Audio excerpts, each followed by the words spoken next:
प्रश्नावली 12.2 गुणनखंड में पहला सवाल आपने कर लिया, दूसरा कर लिया, अब सवाल नंबर तीसरा इसका। तीसरे में दिया हुआ निम्नलिखित व्यंजकों के गुणनखंड कीजिए। तीसरे का पहला सवाल देखो, ax की घात 2 प्लस bx, इसके अपने को क्या करना है, गुणनखंड। सबसे पहले देखो पद कितने, दो ही पद आए हुए, कितने पद आए हुए, दो ही। नए को इसमें सूत्र बढ़ रहा है, इसमें क्या करना है, सिंपल देखो दोनों पदों में समान पद कौन से हैं, समान मतलब तो दोनों में एक जैसे आए। इसमें a है, इसमें b है, अलग अलग आए दोनों पदों में। x की घात 2 है, इसमें x की घात 1 यानी x है ना, इसका मतलब क्या होगा, इसमें 2x है, इसमें 1 है, तो ब्रैकेट से बाहर इसको ले लेते हैं अपने 1 है, अंदर क्या बचेगा, एक तो a बच गया, x 2 थे, एक बाहर आ गया, एक अंदर ले जाएगा, प्लस ये x बाहर आ गया, बचा क्या b, तो ये पहले का आंसर आ जाएगा x ब्रैकेट में ax प्लस b। इसी प्रकार इसका दूसरा सवाल 7 p की घात 2 प्लस 21 q की घात 2।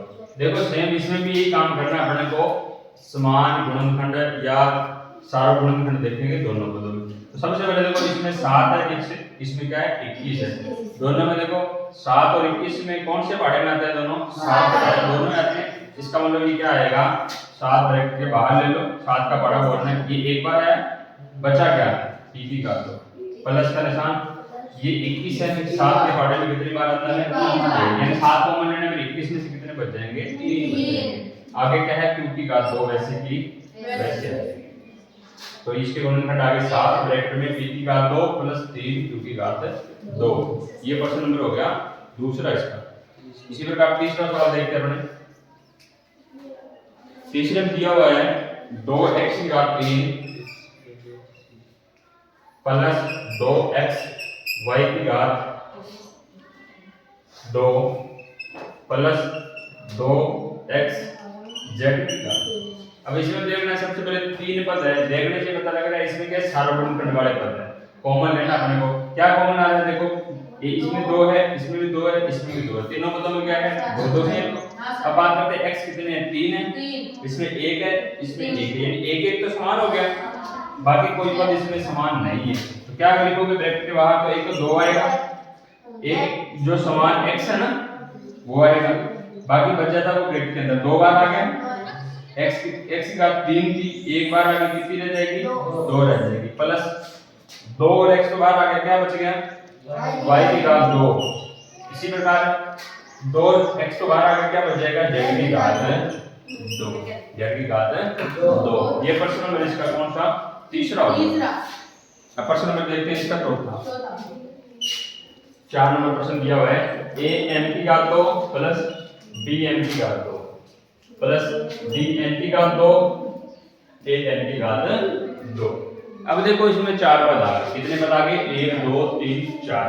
जब 4 पद आते तो आपको बताया था कौन सी विधि लगानी है, आपको समूहन विधि। समूहन विधि का मतलब 2 2 के समूह बना लेंगे अपने, कितने कितने के, 2 2 के। अब ध्यान से देखो इसमें पहले क्या है, a m की घात, यानी एक समूह तो इनका बना लेते हैं और एक समूह बाद वालों का बना लेते हैं, 2 समूह बन गए अपने। इस समूह में क्या है, जो एक जैसा समान पद है, देखो m की घात 2 इसमें भी है, m की घात 2 इसमें भी है, a पहले है b बाद में, ठीक है। इसमें देखो n की घात 2 इसमें भी है, n की घात 2 इसमें b पहले है, a बाद में। इसको क्या करें, चाहे तो अपने इन पदों को आगे पीछे भी कर सकते हैं, नहीं तो सीधा भी कर सकते हैं। कैसे करेंगे, देखो सबसे पहले क्या करेंगे, इन दोनों में जो समान पद है वो बाहर लेते हैं, m की घात 2 बाहर आ जाएगा, अंदर क्या बचेगा, देखो इसमें a रह जाएगा, प्लस इसमें ये बाहर आने पे क्या रह जाएगा, b आ जाएगा। इसी प्रकार आगे निशान कौन सा, प्लस का लगेगा। अब इन दोनों में समान पद क्या है, n की घात 2, n की घात 2 इस पद में भी है, n की घात 2 इस वाले पद में भी है। तो इसको बाहर लेने के बाद देखो इसके अलावा जो बच जाता है वो ब्रैकेट के अंदर रहेगा।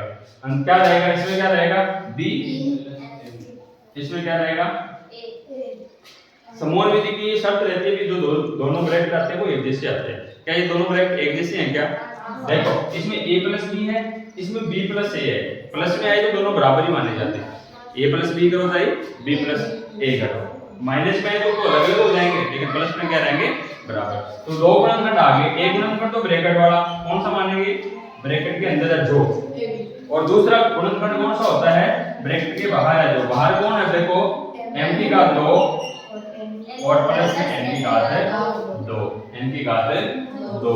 ये सवाल नंबर इसका चौथा सवाल हो गया, सवाल नंबर इसका चौथा। इसी प्रकार पांचवा सवाल देखते हैं। इसमें पांचवा देखो क्या दिया हुआ है, lm plus l, lm plus l plus m plus l 1, m plus 1, ठीक है।